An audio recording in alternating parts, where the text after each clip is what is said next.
No, the appetite has not gone down for those ones who love to eat drugs.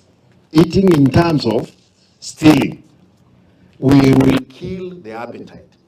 Hata kama mko na miungu gani, hata kama mko na mwanasiasa gani, you will not stand on our way.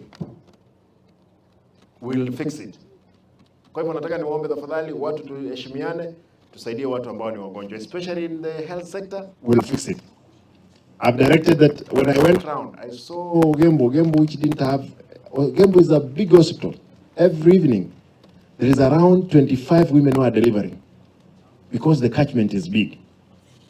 But the hospital is down. I promise that I'm putting some 100 million in the supplementary to come out with a facility in Ogembo. Kesusu, the Dr. Monda, congratulations. You kept that facility clean. It's clean. Thank you. We go to Keumbu, Dr.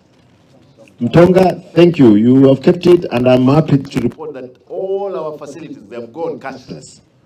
Hakuna biashara, na naomba tafadhali watu usiende ulipe pesa cash. Weka kwa M-Pesa, utalipa kwa paybill yetu hospitalini. And these other many facilities, including level 5. I'm happy that Dr.